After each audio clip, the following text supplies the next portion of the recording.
Good morning class. Today we are going to start a new chapter and the chapter is representing 3D in 2D.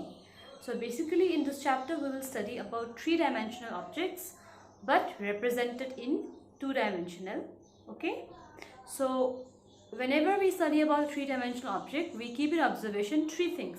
That is the length, the breadth and the height.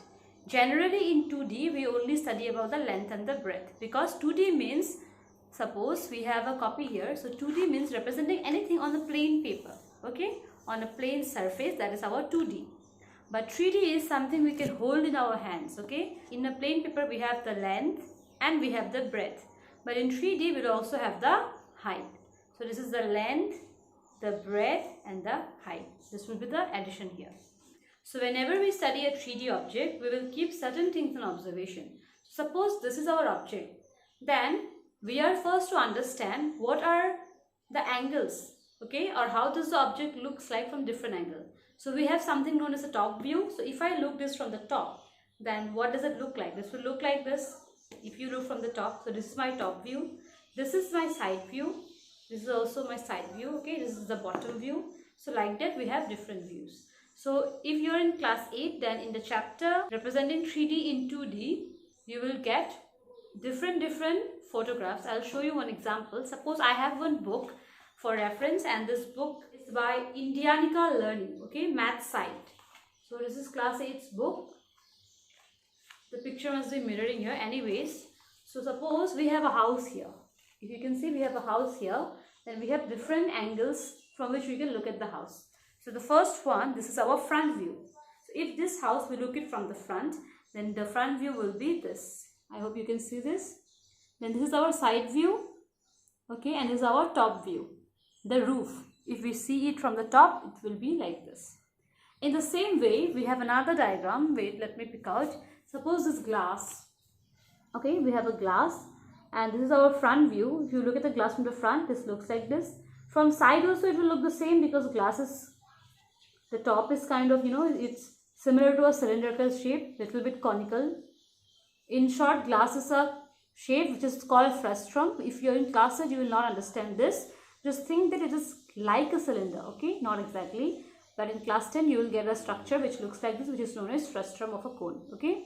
And this is our top view because the bottom one is orange. You can see the top one will be your glass colored or no color at all. So combining these two from the top, if you look from the top side, it will look like this. So we have different views of different objects. Again we have a box here, and for this box also front view is this, side view is this is the top view. So like that you can take different object at your home and you can start looking at it by yourself, and then you can draw the top view, the side view and the front view, okay. Now the next thing that we have to understand is about faces, edges and vertices. So in a 3D object, what are these faces, edges and vertices? So suppose we have this box for an example. Now the faces will be this flat surface, okay. So how many faces are there in this box? 1, 2, 3, 4, 5 and 6. So 2 rectangular surfaces here, 2 rectangular surfaces here and here, and 2 rectangular surfaces here. Total we have 6 faces, okay. Then we have vertices. Vertices are the points, okay, end points where the two lines meet. That is our vertex or vertex. In singular we call it as vertex and in plural we call it as vertices. So here we have how many vertices?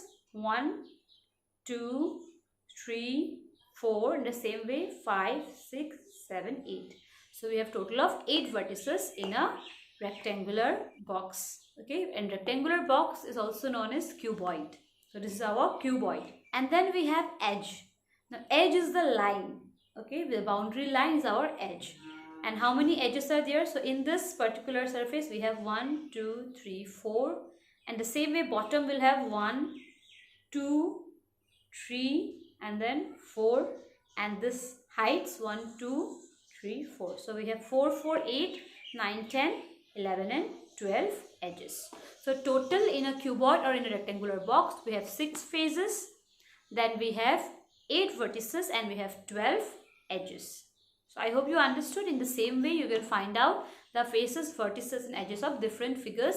So your work will be, or your exercise will be to check out different items at your home today, and then check out the front view, side view and the top view, and then to find out the number of faces, vertices and edges of the particular object.